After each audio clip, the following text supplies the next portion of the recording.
नमस्कार साथियों, सारथी पाठशाला में आपका हार्दिक स्वागत है। मैं पुनः उपस्थित हूँ आपके लिए संस्कृत विषय पर आधारित महत्वपूर्ण प्रश्नों की श्रृंखला लेकर। आज की श्रृंखला में विगत वर्ष में पूछे गए महत्वपूर्ण प्रश्न संकलित हैं। अगर आप यूपी टेट में संस्कृत विषय में 30 में 30 अंक अर्जित करना चाहते हैं, अगर आप चाहते हैं कि आपके संस्कृत विषय में 30 में 30 नंबर आएँ, तो आप अंत तक इस क्लास में ज़रूर बने रहिए हमारे साथ। महत्वपूर्ण क्लास होने वाली है आज की। चलिए फटाफट करते हैं शुरुआत आज की इस क्लास की। पहला प्रश्न आपके सामने आ चुका है और पहला प्रश्न कह रहा है, जलनिधि पद का पर्याय शब्द है। जलनिधि पद का पर्याय शब्द कौन सा है? 4 विकल्प हैं। मत्स्यः, समुद्रः, चंद्रः, मेघः। मत्स्य मछली को कहते हैं, चंद्र चंद्रमा है, मेघ बादल है। ये जलनिधि के पर्याय नहीं है, तो फिर सही विकल्प कौन सा हो जाएगा? तो सी विकल्प सही उत्तर हो जाएगा। जितने लोगों ने उत्तर सी दे दिया है, बहुत बहुत धन्यवाद। अगले प्रश्न की बात करें तो अगला प्रश्न कह रहा है, नदी शब्द से सप्तमी विभक्ति एक वचन में रूप बनेगा। अब नदी शब्द ईकारांत स्त्रीलिंग है, सप्तमी विभक्ति एक वचन में इसका रूप क्या बनेगा? नदीम हो जाएगा क्या? जी नहीं, नदीम बनता है द्वितीय विभक्ति एक वचन में। नद्याह हो जाएगा क्या? ये षष्ठी का रूप है। तो फिर नदीश होना चाहिए? बिल्कुल नहीं, ये सप्तमी बहुवचन का रूप है। जबकि आपसे पूछा गया है सप्तमी विभक्ति एक वचन का रूप, तो एक ही विकल्प सामने शेष रह रहा है, और कौन सा है? नद्याम। सी विकल्प सही उत्तर हो जाएगा। अगले प्रश्न की करते हैं बात। अशुद्ध वाक्य का चयन करना है। 4 विकल्प दिए हैं, 4 वाक्य दिए हैं। इन 4 वाक्यों में अशुद्ध वाक्य पहचानना है। रामम बिना जीवितुम नोत्सहे, रामेण बिना जीवितुम नोत्सहे, रामात बिना जीवितुम नोत्सहे और रामस बिना जीवितुम नोत्सहे। देखिए, चारों विकल्पों में एक ही बात कही जा रही है कि राम के बिना जी नहीं सकते हैं, या राम के बिना जीने का उत्साह नहीं है, इच्छा नहीं है। चारों विकल्पों में एक ही बात है, बस अंतर किसका है?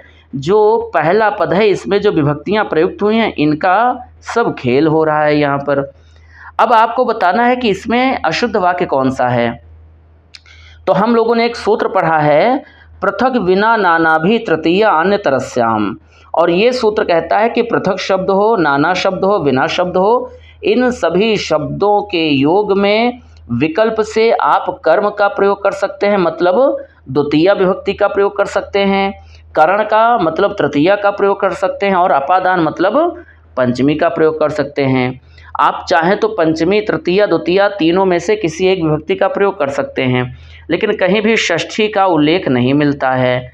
तो रामम में द्वितीया है, रामेण में तृतीया है, रामात में पंचमी है। ये तीनों विकल्प हमारे शुद्ध वाक्य हैं, तीनों सही वाक्य हैं। और हमें क्या पहचानना है? अशुद्ध वाक्य पहचानना है। तो एक ही विकल्प है जो अशुद्ध है, और वो कौन सा है? डी। तो डी विकल्प जो अशुद्ध है वही यहाँ पर सही उत्तर हो जाएगा, क्योंकि अशुद्ध वाक्य को पहचानना है। तो डी विकल्प सही उत्तर के साथ बढ़ चलते हैं अगले प्रश्न की ओर।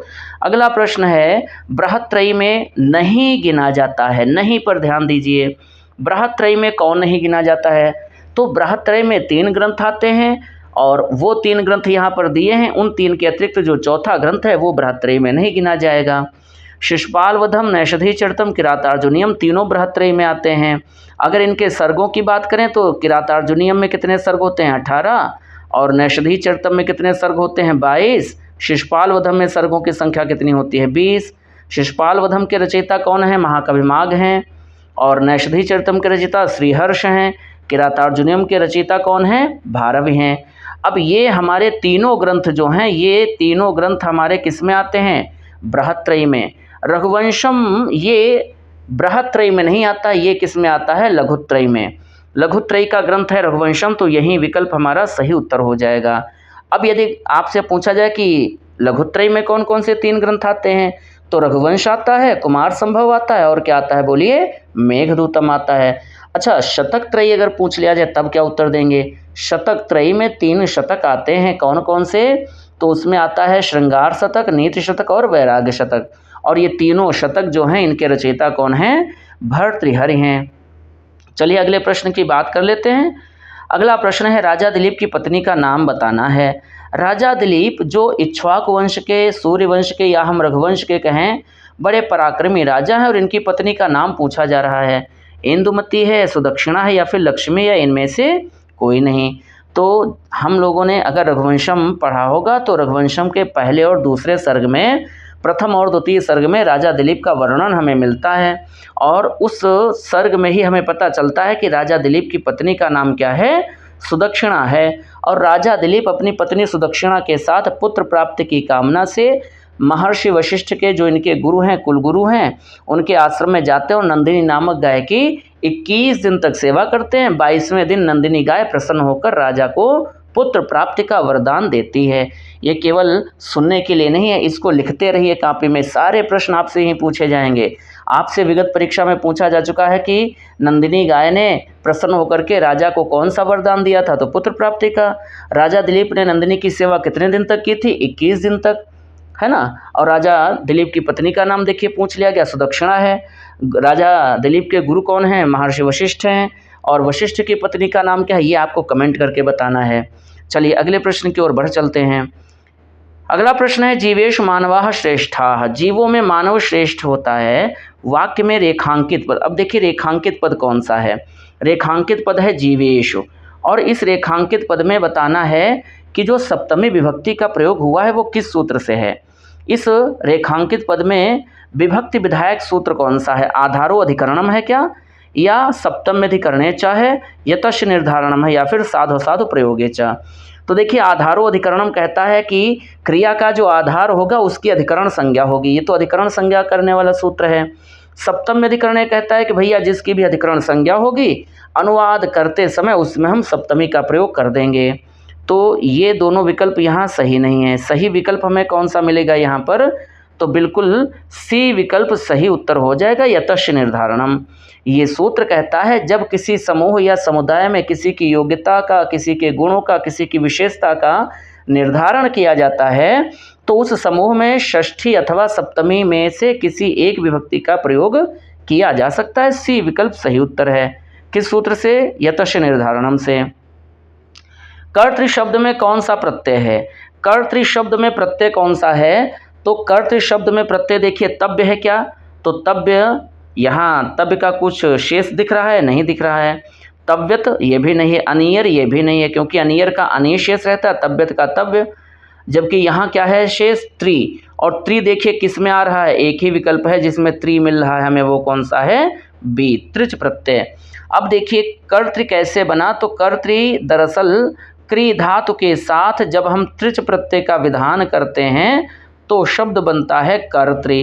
और कर्तृ में भी आपको ध्यान रखना है, कर्तृ का जब हम विभक्तियों में प्रयोग करेंगे तो प्रथमा विभक्ति एक वचन में कर्तृ का रूप क्या बन जाएगा, कर्ता। कर्ता मतलब करने वाला। इससे ये पता चल रहा है कि जो त्रिच प्रत्यय है ये क्रिया से क्या बनाता है, संज्ञा बनाता है। क्यों, क्योंकि कर्ता क्या है, संज्ञा है, जातिवाचक संज्ञा है। तो त्रिच प्रत्यय क्रिया से कर्ता बनाता है और जो कर्ता बनता है वो वाला के अर्थ में प्रयुक्त होता है। खैर आगे बढ़ते हैं, अगले प्रश्न की बात करते हैं। उपगंगम में कौन सा समास है, उपगंगम में समास कौन सा है ये बताना है। देखिए बहुत सरल सा तरीका है पहचानने का समास। गंगम से पहले, गंगम मतलब गंगा, गंगा से पहले क्या लगा है, उप। और उप क्या है, उपसर्ग है। उपसर्ग क्या होते हैं, अव्यय होते हैं। पहला पद अव्यय है और जहाँ पर पहला पद अव्यय हो, पहले पद की प्रधानता हो, निश्चित रूप से वहाँ पर समास कौन सा हो जाता है, अव्ययी भाव समास। पूर्व पदार्थ प्रधानो अव्ययी भावः, सूत्र कहता है कि जहाँ पर पहला पद प्रधान हो और अव्यय हो वहीं अव्ययी भाव समास हो जाता है। किरातार्जुनीयम में अर्जुन भगवान शंकर से किस अस्त्र की प्राप्ति करते हैं। जो किरातार्जुनीयम ग्रंथ है, महाकाव्य है, जो बृहत्त्रयी के अंतर्गत आता है, जिसकी रचना किसने की है, भारवी ने की है। ये बार बार आपको इसलिए बताया जा रहा है ताकि आप इसको लिख लीजिए, याद कर लीजिए, सब कुछ यहीं से पूछा जाएगा। 30 में 30 लाने हैं तो जो भी आपको महत्वपूर्ण तथ्य बताए जा रहे हैं उनको आप साथ ही साथ कॉपी में अपनी लिखते रहिए। कॉपी और पेन लेकर बैठ जाइए और लिखते रहिए। किरातार्जुनीयम में अर्जुन भगवान शंकर से किस अस्त्र की प्राप्ति करते हैं, तो किरातार्जुनीयम में अर्जुन जब भगवान शिव की तपस्या करते हैं तो वो कौन सा अस्त्र प्राप्त करते हैं, पाशुपत अस्त्र। पाशुपत अस्त्र की प्राप्ति करते हैं भगवान शिव से, तो ए विकल्प हमारा सही उत्तर हो जाएगा। आपको बताना है कि इंद्र ने अर्जुन को कौन सा अस्त्र प्रदान किया था। कमेंट करके जल्दी से बताइए। अगले प्रश्न की ओर हम बढ़ चलते हैं और अगला प्रश्न है, उत्तर रामचरितम कृति है, उत्तर रामचरितम किसकी कृति है? ये बार बार पूछा जाने वाला प्रश्न है। इसके पहले भी जो भी क्लासेज आपने देखी होंगी इस चैनल पर, उसमें ये प्रश्न कई बार मिल चुका है। उत्तर रामचरितम किसकी कृति है? दंडी की, भवभूति की, भास की या श्रीहर्ष की? तो हमें पता है कि उत्तर रामचरितम जो रचना है, नाटक है, इसके रचयिता कौन है? भवभूति हैं। और इसके जो नायक हैं वो भगवान श्री राम है और नायिका माता सीता है। और इसी ग्रंथ में माता सीता और राम का पुनर्मिलन होता है सीता परित्याग के बाद। करुण रस प्रधान ये नाटक है। बी विकल्प सही उत्तर है। अगले प्रश्न की बात करें, अगला प्रश्न है, अंतःस्थ वर्ण हैं, 4 विकल्प हैं, किस विकल्प में अंतःस्थ व्यंजन आए हुए हैं? बड़ा सरल सा प्रश्न है लेकिन 1 नंबर का प्रश्न है। अंतःस्थ वर्ण हैं, शासा साहा ये तो ऊष्म है, क्षत्राज्ञा ये तो हमारे कैसे हैं? संयुक्त हैं, काखा गाघा ये स्पर्श हैं। तो ये सब गलत हैं और जब ये सब गलत हैं तो एक ही विकल्प सही है। कौन सा? बी विकल्प, यारा लावा, है ना? तो बी विकल्प सही है। अगला प्रश्न कह रहा है, ऊष्म व्यंजन होते हैं, ऊष्म व्यंजन कौन से होते हैं? यारा लावा या चाचा जा और या पाफा बाभा, ये हैं अंतःस्थ, ये हैं आपके स्पर्श। ऊष्म व्यंजन पूछा गया है तो विकल्प कौन सा सही हो जाएगा? डी विकल्प सही उत्तर हो जाएगा। अगला प्रश्न, दैत्यारी में कौन सी संधि है? दैत्यारी और दैत्यारी की अगर हम बात करें तो इसका संधि विच्छेद क्या होता है? दैत्य प्लस अरि होता है। अब देखिए दैत्य में क्या है? दैत्य में अंत में है आपका ह्रस्व आ और अरि में भी आपका क्या है? ह्रस्व आ है। दोनों समान वर्ण हैं, दोनों मिलकर क्या हो जाते हैं? दीर्घ। तो निश्चित रूप से यहाँ पर दीर्घ संधि है। सूत्र कौन सा प्रयुक्त हो रहा है? अकः सवर्णे दीर्घा। लेकिन दिए गए 4 विकल्पों में दीर्घ संधि तो कहीं है ही नहीं, दिख ही नहीं रहा, तब क्या करें फिर? तो हमको ये भी पता है कि दीर्घ संधि जो है ये स्वर संधि का भेद है और स्वर संधि का भेद है तो यहाँ विकल्प में स्वर संधि दिया हुआ है, हम इसी को सही मान लेंगे और हमें 1 नंबर मिल जाएगा। अगला प्रश्न कह रहा है, नायिका का सही संधि विच्छेद है। बहुत ही सरल सा लेकिन महत्वपूर्ण प्रश्न, 1 नंबर का प्रश्न। और आपको बताना है कि नायिका का सही संधि विच्छेद क्या हो जाएगा। तो नायिका अयादि संधि का उदाहरण है। एचो यवा यावह सूत्र का प्रयोग होता है अयादि संधि में। और नायिका का सही संधि विच्छेद क्या है? नई धन अकह। नई में क्या है? ऐ है, ऐ के बाद कोई भी स्वर आता है तो ऐ का क्या हो जाता है? बोलिए, आय हो जाता है। तो नायिका का सही संधि विच्छेद मिल चुका है, नई प्लस अकह। सी विकल्प सही उत्तर है। अगले प्रश्न की ओर बढ़ चलते हैं। अक्षणा काणः, इसमें अक्षणा शब्द के साथ तृतीया विभक्ति किस सूत्र से प्रयुक्त हुई है? तो अक्षणा काणः आँख से काना है। अच्छा, हमने कारक में पढ़ा होगा कि अंग विकार में हम तृतीया का प्रयोग करते हैं। शरीर में जिस अंग से विकृति आती है, दिव्यांगता आती है, उस अंग में सदैव तृतीया का प्रयोग किया जाता है। लेकिन ये बात हमें बताई किसने है वो पूछा जा रहा है। तो ये बात हमको बताई किसने है? एनांग विकारः ने। सही उत्तर क्या हो जाएगा? बोलिए, एनांग विकारः। तो सही उत्तर मिल चुका है। अगले प्रश्न की ओर बढ़ चलते हैं। अगला प्रश्न आपके सामने आ रहा है और अगला प्रश्न है, परस्मैपदी देने के अर्थ में। अच्छा, परस्मैपदी धातु और वो भी किस अर्थ में है? देने के अर्थ में। कौन सी धातु है? दा धातु। और इस दा धातु से प्रथम पुरुष बहुवचन में रूप क्या बनेगा? परस्मैपदी देने के अर्थ में दा धातु से प्रथम पुरुष बहुवचन में रूप क्या बनेगा, ये बताना है। तो देखिए, ददाति बनेगा, ददंती बनेगा, ददति बनेगा या ददसी। तो ददंती होता नहीं है। ददसी आपका होता है मध्यम पुरुष में। ददति, ददाति, दत्तः, ददति प्रथम पुरुष बहुवचन का रूप पूछा गया तो निश्चित रूप से हम कह सकते हैं ददाति होता है प्रथम पुरुष एक वचन में, दत्ता होता है द्विवचन में और ददति होता है प्रथम पुरुष बहुवचन में। सी विकल्प सही उत्तर है। अगला प्रश्न, द्वैधिक पंचशतम। द्वैधिक पंचशतम किस संख्या का वाचक है? तो द्वैधिक का मतलब है कि 2 अधिक है। किससे 2 अधिक है? 500 से। पंचशतम मतलब 500 से कितना अधिक है? 2 अधिक है। अब इसको जोड़ लीजिए और जोड़ेंगे तो क्या हो जाएगा? 502 बन जाएगा। तो द्वैधिक पंचशतम किस संख्या का वाचक है? निश्चित रूप से हम कह सकते हैं डी विकल्प सही उत्तर है यहाँ पर। अगला प्रश्न, शाल्मली वृक्ष का वर्णन किस ग्रंथ में प्राप्त होता है? शाल्मली वृक्ष का वर्णन किस ग्रंथ में हमें प्राप्त होता है? रघुवंशम में, किरातार्जुनीयम में, शिवराज विजयम में या फिर कादम्बरी में? तो कादम्बरी कथा के अनुसार जो वैशंपायन नाम का तोता है, उस तोते का जन्म पंपा सरोवर के तट पर स्थित शाल्मली वृक्ष की कोडर में होता है। और ये कथानक हमें बताता है कि शाल्मली वृक्ष का वर्णन हमें कहाँ मिल जाता है? कादम्बरी में मिल जाता है। कादम्बरी में शाल्मली वृक्ष का वर्णन मिलता है, पंपा सरोवर का मिलता है, अक्षोद सरोवर का मिलता है ना। बेत्रवती नदी है जिसके किनारे राजा शूद्रक की विदिशा नामक नगरी बसी हुई है। तो डी विकल्प यहाँ पर सही उत्तर है। अगले प्रश्न की बात कर लें तो अगला महत्वपूर्ण प्रश्न है, पुत्र प्राप्ति की कामना से राजा दिलीप ने किस ऋषि के आश्रम में गौ सेवा की थी? अभी हम इसी आज ही की श्रृंखला में 2-3 प्रश्न पहले इस बात की चर्चा कर रहे थे और देखिए आपका ये प्रश्न पूछा जा चुका है। तो पुत्र प्राप्ति की कामना से राजा दिलीप ने किस ऋषि के आश्रम में, ऋषि का नाम बताना है, किस ऋषि के आश्रम में गौ सेवा की थी? तो इन्होंने अपने गुरु वशिष्ठ के आश्रम में जाकर के नंदिनी गाय की सेवा की थी। आपको बताना है कि नंदिनी गाय की माता कौन है। तो चलिए कमेंट करके फटाफट बताइए, नंदिनी गाय जो है वो किसकी पुत्री है या उसकी माता कौन है? हम बढ़ते हैं अगले प्रश्न की ओर, आप उत्तर देते रहिए। अगला प्रश्न है, संस्कृत में प्रसिद्ध नाटककार विशाखदत्त की कृति का नाम है। संस्कृत के एक प्रसिद्ध नाटककार हैं जिनका नाम क्या है? विशाखदत्त। और इनकी महत्वपूर्ण कृति का नाम पूछा गया है। हितोपदेश है? जी नहीं। हितोपदेश के रचयिता कौन है? नारायण पंडित हैं। कौन है बोलिए?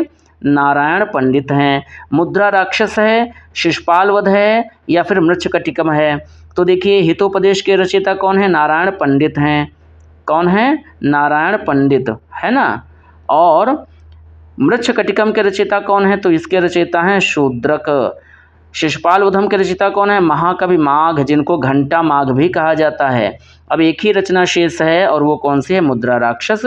तो विशाखदत्त की प्रसिद्ध कृति जो है उसका नाम क्या है? मुद्रा राक्षस है। मुद्रा राक्षस का नायक कौन है? चाणक्य है। अगला प्रश्न देखते हैं, 21वां प्रश्न आपके सामने आ चुका है। मनुस्मृति के अनुसार धर्म के लक्षण बताए गए हैं। जो मनुस्मृति है उसमें धर्म के लक्षण कितने बताए गए हैं? संख्या पूछी गई है।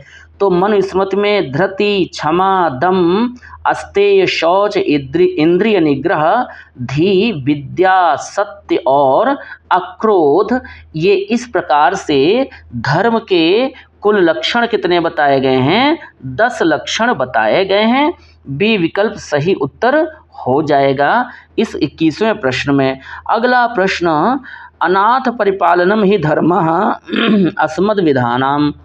अनाथ परिपालनम ही धर्मः अस्मद् विधानाम सूक्त का संबंध किससे है?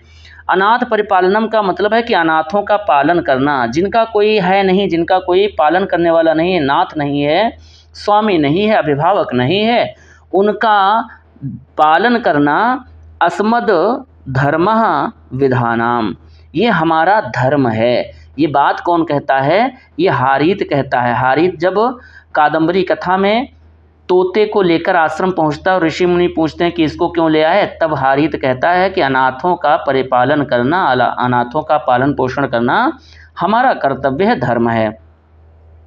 अब पूछा गया कि यह सूक्त किस ग्रंथ से संबंधित है? तो इस सूक्त का संबंध किससे है? कादम्बरी के कथामुख से है। और कादम्बरी को ही हम और किस नाम से जानते हैं? तो चंद्रापीड़ कथा के नाम से। क्यों? क्योंकि इस कादम्बरी कथा का जो नायक है वो चंद्रापीड़ है, तो चंद्रापीड़ कथा भी इसी का एक नाम है। तो बी विकल्प यहाँ पर सही उत्तर है। अगला प्रश्न, अर्जुन के धनुष का नाम क्या है? अर्जुन के पास जो धनुष था उसका नाम क्या है? पांचजन्य। तो पांचजन्य तो शंख का नाम है। गांडीव, पाशुपत या पुष्पधनवा। अब पुष्पधनवा जो है ये कामदेव का पर्याय है। कामदेव का धनुष जो है वो पुष्पों का है, इसलिए कामदेव को पुष्पधनवा कहा जाता है। पाशुपत एक अस्त्र का नाम है जो अर्जुन ने भगवान शिव को प्रसन्न करके उनसे प्राप्त किया था, तो ये पाशुपत भी सही नहीं है। एक ही विकल्प अब आपके सामने शेष है, वो कौन सा है? गांडीव। तो अर्जुन के धनुष का नाम क्या है? गांडीव है। चलिए अगला प्रश्न देख लेते हैं, प्रश्न संख्या 24। और 24वां प्रश्न है, क्रीडनकम शब्द का अभिप्राय है। क्रीडनकम का अभिप्राय क्या है ये बताना है आपको। 4 विकल्प पुनः आपके सामने हैं, खेल, खेलना या खेल का मैदान या फिर खिलौना। तो क्रीडनकम शब्द का अभिप्राय क्या है? 4 विकल्पों में से सही विकल्प क्या हो जाएगा? क्रीडनकम कहते हैं किसको? खिलौने को, है ना। तो क्रीडनकम का अभिप्राय हो जाएगा खिलौना, डी विकल्प सही उत्तर है। आश्रमे वटाश्वत्थ निम्बाशोकाम्रामलक वृक्षाः आसन। वाक्य में उल्लिखित वृक्षों की संख्या है। बहुत बढ़िया प्रश्न। चलिए गिनते हैं कितने पेड़ हैं। देखिए पहला पेड़ है वट, वट मतलब बरगद। दूसरा पेड़ है अश्वत्थ। हम लाइन खींच रहे हैं, इन्हीं को बाद में गिन लेते हैं ना, छोटे बच्चों की तरह। वट मतलब बरगद, अश्वत्थ मतलब पीपल, निम्ब मतलब नीम, अशोक मतलब अशोक, आम्र मतलब आम और आमलक मतलब आंवला। कितनी लाइनें खींची हमने? 1 2 3 4 5 6। तो इस वाक्य में उल्लिखित वृक्षों की संख्या कितनी हो जाएगी? निश्चित रूप से हम कह सकते हैं सी विकल्प सही उत्तर है। 6 वृक्षों के नाम इस वाक्य में दिए गए हैं। अगला प्रश्न क्या है? विजातीय पद का चयन करना है। विजातीय पद जो 4 विकल्प दिए हैं इनमें से 3 विकल्प तो एक समान हैं, एक जाति के हैं, और एक विकल्प है जो दूसरी जाति का है। चलिए देखते हैं। मधुरिका कहते हैं किसको? तो मधुरिका कहते हैं सौंफ को, जो हम खाते हैं। हमारी रसोई में एक मसाले के तौर पर इसका प्रयोग किया जाता है। लवंगम किसको कहते हैं? लवंगम कहते हैं लौंग को, ये भी मसाला है। और एला किसको कहते हैं? तो एला कहते हैं इलायची को, ये भी क्या है? एक मसाला है। तो एला है, लवंगम है, मधुरिका है, ये सब क्या है? मसालों के नाम हैं। लेकिन लूता किसको कहते हैं? तो लूता कहते हैं किसको? मकड़ी को। तो मकड़ी क्या मसाला है? नहीं है। तो अब हमको पता चल चुका है कि इसमें विजातीय पद कौन सा है। निश्चित रूप से ए विकल्प सही उत्तर हो जाएगा इस प्रश्न में। अगला प्रश्न चतुस्त्रिंशत संख्या है। चतुस्त्रिंशत यहाँ पर अनुस्वार लगा लीजिएगा। चतुर्त्रिंशत है ना, चतुर्त्रिंशत संख्या है। तो चतुस्त्रिंशत का मतलब क्या है? देखिए चतुष का मतलब होता है 4 और त्रिंशत का मतलब क्या होता है? 30। 4 और 30 को जोड़ लीजिए, जो संख्या मिलेगी वही उत्तर हो जाएगा। तो कितना होता है? 34 होता है। कहीं विकल्प में 34 लिखा है? बिल्कुल लिखा है सर, डी विकल्प सही उत्तर हो जाएगा। अगला प्रश्न 28वां प्रश्न, आभ्यंतर प्रयत्न के प्रकार कितने हैं? संख्या पूछी गई है। तो आभ्यंतर प्रयत्न क्या होते हैं? पहला होता है आपका स्पृष्ट, दूसरा होता है ईषद स्पृष्ट, तीसरा होता है ईषद विवृत, चौथा होता है विवृत और पांचवा होता है संवृत। इसके अलावा कोई आभ्यंतर प्रयत्न का प्रकार होता नहीं। तो हमने तो 5 गिने। इसका मतलब तो ये हो गया कि 5 विकल्प ही सही है। ए विकल्प जिसमें 5 संख्या दी है ये विकल्प सही उत्तर हो जाएगा। चलिए आपके लिए एक प्रश्न है और वो प्रश्न है ये कि आभ्यंतर प्रयत्न की संख्या तो होती है 5, लेकिन आपको बताना है कि बाह्य प्रयत्न के भेद कितने होते हैं। कौन से प्रयत्न? बाह्य प्रयत्न।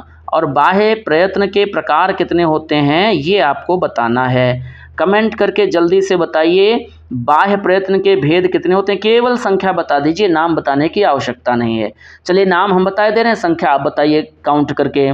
एक होता है विवार, एक होता है श्वास, एक होता है अघोष, एक होता है संवार, एक होता है नाद, एक होता है सघोष। विवार, श्वास, अघोष, संवार, नाद, घोष, अल्पप्राण, महाप्राण और उदात्त, अनुदात्त और स्वरित। कुल भेद कितने हैं ये आपको कमेंट करके बताना है। फटाफट कमेंट करके बताइए।